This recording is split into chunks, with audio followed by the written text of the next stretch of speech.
Hello दोस्तों, कैसे हो आप सब। दोस्तों मैं आ गया एक नई वीडियो के साथ आप लोगों के बीच। दोस्तों ज्योति मौर्य ने जो कदम उठाया वो तो गलत, और इस उनकी कहानी घर घर तक पहुंच चुकी है। लोग इसके बारे में चर्चा भी कर रहे हैं। पर आज जो मैं कहानी आप लोगों को सुनाने जा रहा हूँ वो बिल्कुल इनसे मिलती जुलती है। और यह कहानी मेरा मानना है कि इनसे ज़्यादा असर करती है जो मैंने इनके बारे में पढ़ा और जाना। तो दोस्तों मैं जिस इंसान के बारे में वीडियो बना रहा हूँ उनको आपने भी कभी ना कभी सुना होगा, पर पहचानते नहीं होंगे। पर आज वह पहचान जाहिर हो जाएगी। तो दोस्तों मैं जिस इंसान के बारे में बात कर रहा हूँ वह इस देश के जाने माने बुद्धिजीवी, दलित चिंतक प्रोफेसर तुलसीराम जी के बारे में बात कर रहा हूँ। दोस्तों ये वही तुलसीराम जी हैं जिन्होंने बहुत ही अच्छी दो किताबें लिखी थी, मुर्दैया और मणिकर्णिका नाम की, जो बहुत चली। दोस्तों प्रोफेसर डॉक्टर तुलसीराम जी की पहली पत्नी राधा देवी थी। प्रोफेसर तुलसीराम जी का विवाह बचपन में ही हो गया था, जब उनकी उम्र कुछ साल ही रही होगी तभी हो गई थी। 10-12 साल की उम्र में जब सब कुछ समझ आने लगता है तो उनकी जो राधा देवी थी उनका गौना हो गया था। उस समय तक तुलसीराम जी मिडिल क्लास पास कर चुके थे। घर में विवाद हुआ कि तुलसीराम पढ़ाई छोड़ और चल हल चला। पढ़ने में होशियार तुलसीराम को यह नागवार गुजरा और उन्होंने इस संबंध में अपनी नई नवेली पत्नी राधा देवी जी से गुहार लगाई कि वो अपने पिता से मदद दिलाएं जिससे उनकी आगे की पढ़ाई पूरी हो सके। राधा देवी जी ने अपने मायके जाकर यह बात अपने पिता से कही और अपने पिता से तुलसीराम जी को कुछ रुपए दिलवाए। इस प्रकार पत्नी के सहयोग से गरीब और बेसहारा तुलसीराम की आगे की पढ़ाई चल निकली।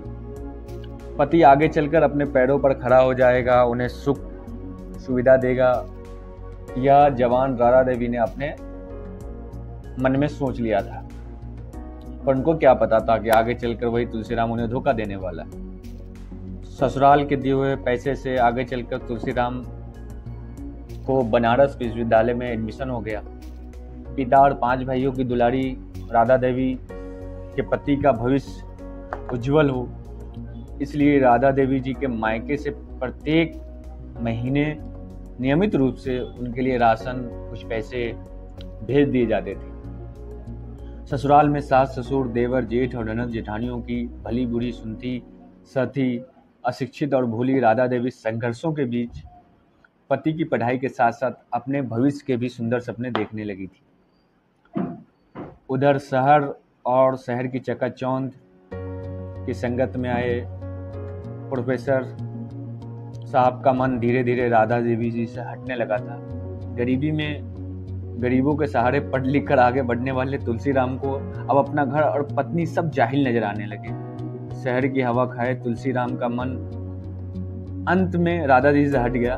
BHU के बाद उच्च शिक्षा के लिए तुलसीराम जी ने JNU दिल्ली की राह पकड़ ली, जहां वह देश की उस सुप्रसिद्ध यूनिवर्सिटी में पढ़ाई और शोध करने लगे और वहां से वह फिर प्रोफेसर बनकर शिखर तक पहुंचे। प्रोफेसर बनने के बाद तुलसीराम जी ने राधा देवी को बिना तलाक दिए अपने से उच्च जाति की पढ़ी लिखी युवती से विवाह कर लिया। अब फिर मिलकर कभी अपने गांव और राधा देवी के पास नहीं पहुंचे। जिस व्यक्ति को अपना सब कुछ लुटा दिया, जिस व्यक्ति के लिए उसी ने छल किया, इस अविश्वास के चलते परिवार समाज में दोबारा विवाह का चलन होने पर भी राधा देवी ने दूसरा विवाह नहीं किया। भाई बहुत गरीब है, सास ससुर रहे नहीं, देवर जेठ उन्हें ससुराल में टिकने नहीं देते कि जमीन का कुछ टुकड़ा जो तुलसीराम जी के हिस्से का है बांट कर ले लेगी, इसलिए वह उन्हें धुतकार देते हैं। कुछ साल पहले जब तुलसीराम जी का निधन हुआ तो उनके देवर जेठ उनके अंतिम संस्कार में दिल्ली जाकर शामिल हुए, पर राधा देवी को उन्हें भनक तक न लगने दी। बहुत बाद में बताया गया कि वे अब विधवा हो गई हैं, बेघर हैं। राधा देवी जहाँ ससुराल और मायके दाने दाने को मोहताज है, तो तो मेरे दोस्तों, कुल मिलाकर बात यह है कि शादी, पढ़ाई और बेवफाई की कहानी चलती रहेगी। तो हम सबों को चाहिए कि इस बारे में इतना भी बढ़ा चढ़ा कर ना बोला जाए, खासकर औरतों को टारगेट ना किया जाए। मैंने देखा है कि बहुत सारे लोगों ने अपनी बीवियों को पढ़ाना छोड़ दिया है, अपनी बेटियों को भी टारगेट करना शुरू कर दिया है। तो ऐसा बिल्कुल नहीं होना चाहिए। औरतों की आज़ादी के मैं पक्ष में हूँ। आप लोग क्या सोचते हैं? अपनी राय ज़रूर बताइएगा। अगर मेरी वीडियो पसंद आई हो तो मेरी वीडियो को लाइक और सब्सक्राइब ज़रूर कर दीजिएगा। मिलते हैं आप लोगों से किसी दूसरी वीडियो में। तब तक के लिए जय हिंद,